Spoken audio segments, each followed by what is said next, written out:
Halo semuanya, selamat datang lagi di Saturday Night Story episode ke-5, dimana hari ini gue dan tamu gue, Teresa Yovelatio, sang kakak tercinta, akan membahas sebuah cerita horor yang ada di Beijing.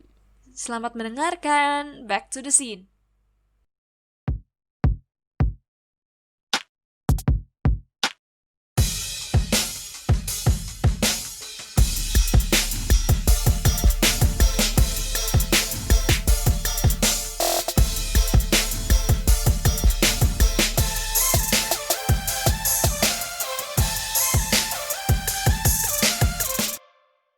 Halo semuanya, selamat datang lagi di Saturday Night Story episode 5. Kali ini gue ada di sini bareng sama salah satu orang yang support paling influential dalam hidup lo. Ya, that's right. It's my sister. Kenalin dong siapa namanya gitu. Halo semuanya. Halo semuanya. Nama saya Yovela. Saya adalah seorang kakak beradik satu. Ini host dari podcast ini, namanya Yovinka. Saat ini kita lagi menjalani yang namanya LDS, Long Distance Sisterhood. Karena aku lagi di Melbourne. Ada, barusan bikin. Karena aku lagi di Melbourne dan Vinka di kamarku di rumah. Yoi. Citra. Sebut lagi address-nya. Maaf. Bodoh. Terus lagi di kamarnya dia, karena di kamar gue itu ada jendela 2 gede banget kalau ada mobil lewat. Terus selain itu ada akuarium juga, jadi ada suara gitu. Okay, are you ready?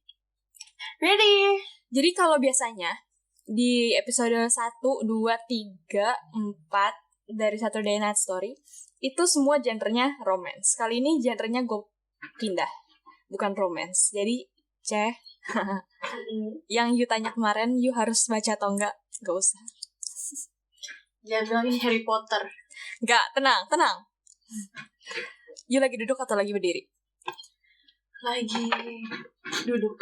Oke. Pegangan kali ya, pegangan. Mending duduk. Karena genrenya adalah horor. Asik.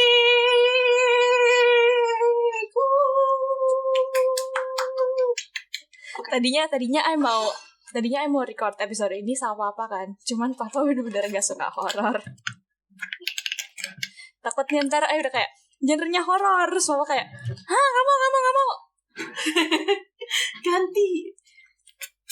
Oke. Ada bunyi spray karena aku sambil lagi pakai conditioner ya. Tahun lalu kita both itu pergi ke Cina kan, dengan waktu yang beda ya. You di sana dari Januari, I di sana dari September. Beda kan? Bagaimana? Wow, ada suara burung. Gimana sih? Oh, di sini. Iya benar, karena aku tinggalnya di desa. Kayak di suburb gitu, masih ada burung, kambing. Anyway, jadi you di Beijing, I sama di Beijing. Tapi kita beda kan, you di BLCU, I di BUU. How does that work? Salah tahu deh, aku lulus dari Beijing, kamu masuk ke Beijing. Iya, I said you dari Januari, I dari September. So, kita beda semester, guys. Oh. Iya dong. Beda semester, karena pas you berangkat ke Beijing, udah di Melbourne deh. Yep. Oke. Jadi cerita horornya berasal dari Beijing. Asik. Tachahao. Kacin. Jadi ini tuh kayak cerita horor pertama yang I baca di Beijing gitu, gara-gara desain di kelas, di grup kelas. You kan teman-teman dia banyak yang Indo juga kan? Terus pernah desain cerita horor gak? Nggak pernah ya, karena susah ngomong bahasanya. Jadi kelas A emang istimewa. Dan ceritanya adalah bus 375 atau Sancho Ulu. Cewek itu 7 kan? Ya. Atau salah deh. Ci itu 7 deh. Ci deh salah. Itu 9. Gimana sih? Ini kita harus ngulang lagi nggak ya? Nggak dari usah awal lah. recordnya. Sancho Ulu. Susah mau editnya. Sanchi U Lu. Dan Lu itu nggak semua bus belakangnya Lu kan, tapi ini Lu. Dan ini gue cek kan route-nya kan. Dan route-nya itu ngelewatin sekolah U, BLCU. BLCU, oh ya? Iya, jadi ini atau judulnya The Midnight Bus atau The Bus to Fragrant Hills. Shangsan. Pernah nggak kesana? Oh, aku pernah tuh Shangsan. Pas kapan? Fall. Iya, pas fall, autumn. Jadi waktu itu Ai mau kesana kan. Terus tapi pas teman-teman Ai pergi ke sana, kayak daunnya tuh belum merah gitu. Oh. Tapi pas kita mau ke sana, daunnya udah gugur, jadi kayak nggak sempet gitu. Pantesan. Okay. Bagus padahal. Jadi bus ini roadnya itu dari Yuanmingyuan ke Fragrant Hills, Shangsan. Dan ini kejadiannya November 14, 1995. 1995, oke sih. Oke, jadi kayak winter fall gitu. Sebenarnya sih ini masih fall gitu, cuman kalau misalnya di Beijing tuh November tuh udah dingin banget, parah. Kira-kira paling kayak 8 derajat gitu kan kalau misalnya November. Sekitar 8 sampai 14 ya. Enggak, 14 mah September. Oktober. Iya, berarti November mah 8. 1 sampai 8 lah. Iya benar, fallnya segitu. Iya, jadi kejadiannya gini. Ini midnight, ceritanya jam 11 mungkin ya. Jadi jam 11 gitulah. Terus ini tuh kayak last bus, kayak bus paling terakhir dari Yuanmingyuan ke Fragrant Hills. Staff di dalam busnya itu cuma ada satu driver cowok sama satu konduktor which is cewek gitu. Jadi di Southgate, kayak stasiun Southgate itu yang ada di sebelah Ihoyuan, masuk ada satu old people, jadi kayak beberapa artikel beda-beda gitu, ada yang grandma dan grandpa, tapi gue di sini bilangnya grandma. Terus ada young man satu sama young couple, jadi ada 4 orang yang masuk kan.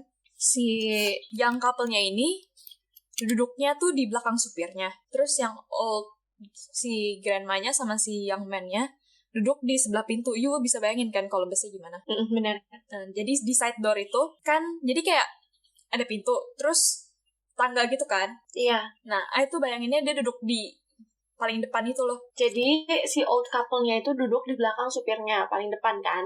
Sedangkan si young couple. Sedangkan si old grandma ini duduknya di sebelah pintu. Iya, tapi bukan yang biasa buat old people gitu loh, yang naik tangga dulu terus baru duduk. Iya benar, naik tangga terus sebelah kanan gitu ya. Terus berarti ngadep depan kan? Iya. Nah terus ceritanya tuh mulai dari sana.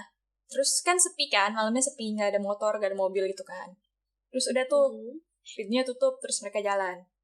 Terus tapi di tengah jalan si supirnya kayak lihat ada 2 bayangan. Akhirnya supirnya berhenti dong, kan itu udah malam, kayak dingin gitu kan.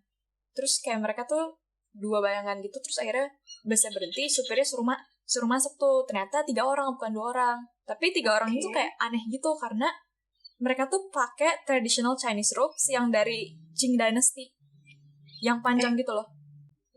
Pas mereka masuk, ternyata tuh kan 3 orang. Yang tengahnya tuh badly injured gitu loh. Jadi di dalam itu udah ada 3 orang, terus yang masuk lagi 3 orang. Yang di dalam itu 6 orang sama supir sama staff, terus yang masuk 3 orang. Dan mereka tuh pale face, terus yang tengah tuh kayak dibopong gitu loh sama dua-duanya. Kanan kiri gitu. Terus yang lain kan pada lihat-lihatan kan, kenapa nih orang udah pucat gitu kan, terus pakainya traditional robes gitu-gitu kan. Si konduktor tuh sempet kayak, udah gak apa-apa, ini paling mereka actor gitu kan, yang drunk abis bikin film gitu. Which makes sense sih, Terus dan 3 orang ini duduk di sebelah si grandma, tapi di aisle yang sebelahnya. Or at least 2 gitu kan, 2 gitu kan. Kayaknya 2, terus satunya di belakangnya gitu. Mereka jalan lagi kan, busnya kan. Udah jalan lagi, udah normal tuh. Terus abis 3 stop, 3 mungkin 4 ya maybe, si yang couple-nya turun. Nah, terus lewat lagi, jalan lagi kan. Staff-staffnya tuh udah kayak biasa-biasa aja, udah kayak bercanda-bercanda gitu kan. Lu tau kan kalau konduktor sama driver kalau malam ngobrolnya gimana di bus Beijing gitu kan. Terus kan kalau misalnya bus yang kayak di Beijing itu kan mereka kebiasaannya adalah buka jendela kan. Apalagi kayak winter gitu kan. Pas mereka ngobrol-ngobrol gitu, si staffnya ngobrol-ngobrol, tiba-tiba si grandma berdiri dong, mukul si young man-nya pakai tas dia gitu loh. Dia kayak grandma-nya tuh accuse si young man buat ngambil dompetnya dia. Si grandma-nya bilangnya kayak dia ambil dompet, terus kayak si cowoknya kayak enggak gitu kan. Terus akhirnya mereka bikin fuss gede banget gitu kan. Abis bikin kayak keadaan jadi ricuh gitu, jadi kayak ada dua cerita gitu. Kalau yang satunya si grandma-nya minta diturunin saat itu juga buat tarik ke police station. Ada lagi yang satunya si supirnya kick mereka berdua out dari bus, which sama aja gitu kan. Yang penting mereka turun dari bus itu. Nah, si young man sama si grandma-nya. Oh, grandma sama young man, oke. Terus mereka turun kan. Si young man-nya kayak, ayo mana kita ke kantor polisi gitu kan. Tau lah orang Beijing gimana kalau misalnya berantem. Lagi marah berantem. Rame banget tuh, udah kayak satu kampung berantem padahal cuma berempat. You pernah lihat kan kalau couple berantem di jalanan, si ceweknya yang ngelabrak cowoknya diem doang. Iya bener. ada aja. Terus pokoknya si grandma-nya ini akhirnya bilang gitu loh, kayak pas, jadi kan abis mereka diturunin busnya lewat kan. Terus kayak si neneknya tuh kayak lega banget gitu loh. Terus si young man-nya kan bilang kan, ayo mana ke kantor polisi gitu kan. Nah terus grandma-nya tuh baru cerita, kan kalau misalnya busnya Beijing itu kalau misalnya udah malam dan apalagi winter gitu kan, biasanya kan mereka matiin AC kan, terus window-nya dibuka gitu kan. Pas window-nya dibuka, pas couple-nya turun, si grandma-nya cerita, jadi pas couple-nya turun kan mereka jalan lagi, terus anginnya masuk dong ke dalam bus. Tunggu, kan young man turun sama si grandma. Terus si couple-nya ikutan turun. Enggak, pas couple-nya turun yang 3 stop sebelumnya itu loh. Kan kalau misalnya ada pintu kebuka terus tutup gitu kan, terus mereka jalan, terus anginnya masuk dong pasti dong dari window-nya kan. Nah salah satu anginnya tuh kenceng banget sampai roofs-nya mereka bertiga tuh kebuka gitu kan. Ternyata tuh mereka bertiga nggak punya kaki. Ih, serem banget. Jadi sebenarnya serem. Jadi tuh pas si grandma-nya lihat kayak gitu, dia langsung mukul si cowoknya itu. Jadi kejadiannya kayak gitu. Si young man-nya kan kaget kan, cuman make sense gitu kan, karena kan ya satu mereka pakai ropes yang kayaknya harusnya udah nggak ada gitu kan. Terus mereka pale face juga. Terus akhirnya mereka pergi ke kantor polisi beneran, terus ngelaporin nih tentang kayak gini-ginian nih. Nah tapi pas mereka laporin, polisinya kayak gak percaya gitu lah, kayak dibilang mereka crazy gitu. Tapi akhirnya kayak young man-nya kayak neneknya kayak ya udahlah lupain aja, kita pulang aja gitu kan. Nah besoknya ternyata bus 375 itu nggak pernah nyampe di Xiangshan. Astaga. Terus karena mereka nggak pernah nyampe, nggak pernah lapor gitu, akhirnya si grandma-nya sama si young man-nya dipanggil balik dong. Terus mereka ngobrol-ngobrol, ya udah gitu kan. Dan bus itu hilang bersama staffnya, jadi staffnya juga nggak ada. Serem juga. Nah terus belum selesai, 3 hari kemudian atau 4 hari kemudian akhirnya bus itu ditemukan. Tapi ditemukan dengan keadaan yang aneh gitu, karena janggal gitu loh. Jadi kayak busnya itu ketemunya itu di Miyuan Reservoir, itu kayak 100 km dari Xiangshan. Kok jauh banget ya? Which kalau misalnya dihitung dari petrolnya, dari fuelnya itu kayak nggak nyampe gitu loh. Tapi pas dibuka, pas dicek gitu kan, dinyalain, fuelnya tuh full. Itu yang aneh. Bisa ya? Itu yang aneh satu. Iya, aneh banget. Terus pas dibuka busnya, di dalamnya tuh ada mayat, of course kan. Mayatnya itu harusnya ada 5 dong. Staffnya 2, terus ada 3 orang itu kan. Tapi ternyata mayatnya ada 6. Tunggu dulu, harusnya. Kok jadi 6? Satunya siapa? Nah, satunya ini ada orang gitu loh. Kayak cowok. Pokoknya gitulah. Padahal dia hilangnya dari si stopnya. Jadi si stop yang terakhir si grandma-nya sama si yang man-nya turun, abis itu udah turun. Abis itu udah nggak kelihatan lagi busnya. Udah nggak ada di station next-nya lagi. Itu yang aneh kan. Ada misalnya ada 6 gitu. Nah, terus yang anehnya lagi, si staffnya decompose-nya tuh kayak biasa gitu kan. 2 hari mungkin. Nah, tapi 3 orangnya ini tuh bener-bener kayak tengkorak gitu loh. Kayak udah lama banget gitu. Iya, kayak tengkorak. Harusnya kalau misalnya summer pun, mereka decompose-nya gak bakal kayak gitu. Tapi ini tuh udah kayak hampir tengkorak-tengkorak gitu. Hal yang paling aneh adalah, pas tangkinya dibuka, tangki fuelnya dibuka, yang karena full itu jadi aneh. Pas dibuka, isinya darah. Jadi isinya tuh bukan minyak, isi darah. Terus yang satu orang lagi itu siapa, Dek? Gak tahu. Pas kan kalau misalnya di Beijing kan, gue bayanginnya kan semua tempat ada CCTV kan, walaupun old juga. Nah, kebetulan si Miyun Reservoir ini ada. Dan dicek dong CCTV-nya dong. Dan itu tuh busnya tuh gak ketemu sama sekali di CCTV manapun.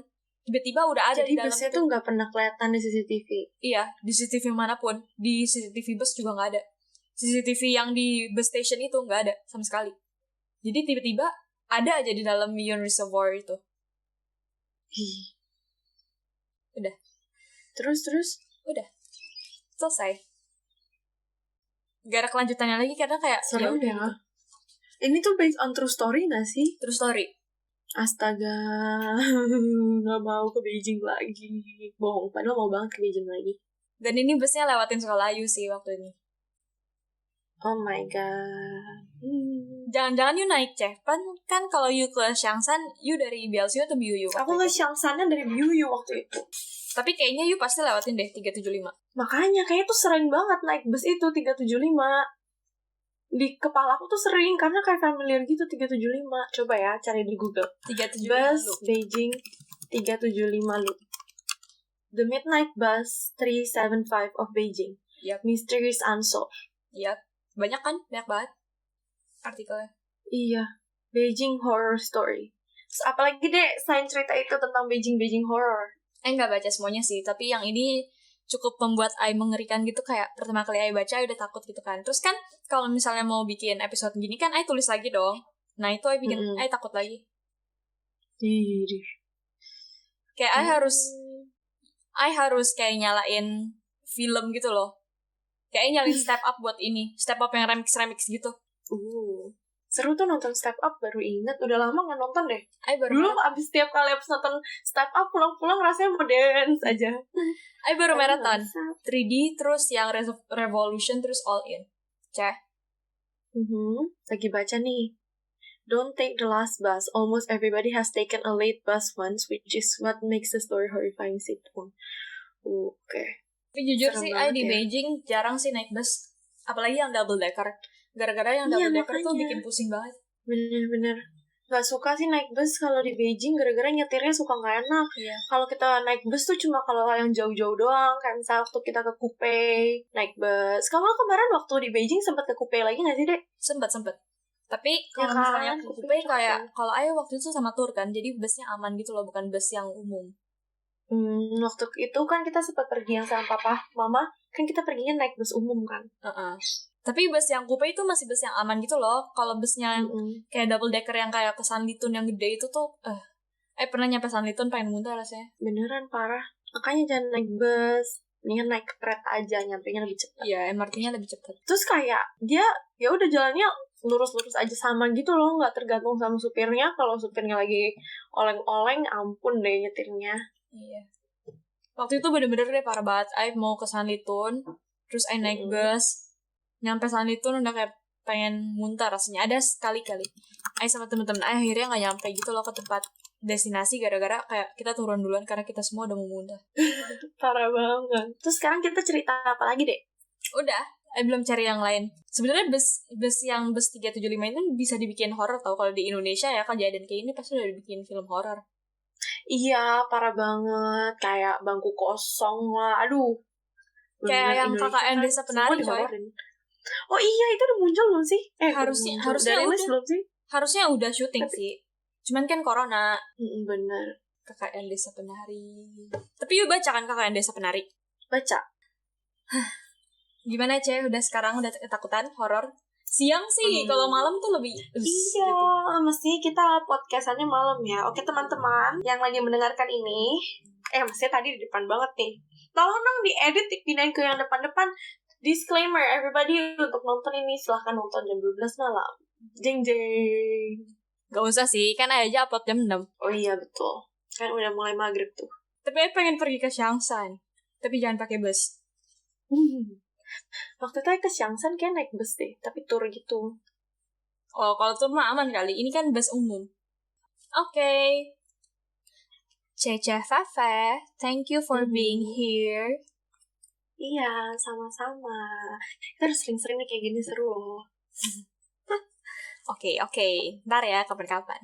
And then, that's it, I guess. Have a good day. Have a good day, everybody. Oh, kalau misalnya mereka mau cari you, gimana caranya, Ceh? Oke, kalau mau cari aku, boleh langsung buka Instagram, ketik Yovela, YOVEL A-nya 3. Yovela A-nya 3. Oke, itu. Hah, masa A lu 3, Ceh? 3, Yovela A-nya 3. Kamu bukannya Yovinka A-nya 2? Iya, keren kan? Kenapa you A-nya sampai 3? Soalnya A1 udah diambil, A2 udah diambil, A3 udah diambil. Nah, tebak Snapchat A-nya berapa? 5. 5. Waktu itu di Twitter ya, Vinka kan terusnya kan. A-nya ada 6 atau 7 gitu ya, lupa. Aduh. Pokoknya ditambahin aja di belakangnya sebanyak-banyaknya sampai dapet. Thanks mom sama dad buat tambahin yo di depan Vinka. Betul. Kalau Vinka doang banyak banget tuh temanku namanya Vinka. Banyak temennya juga Vinka. Oke, bye-bye. Bye, thank you Dede. Bye-bye. By the way, kita bakal ngobrol tetap kan abis ini kan? Jangan dimatiin Oke dulu. dong, sip banget, mau gosip kan kita. Iya, bye-bye. Bye.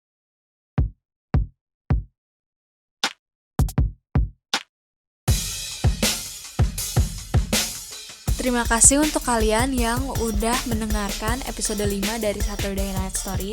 I hope you have a very good day and I'll see you next week. Bye!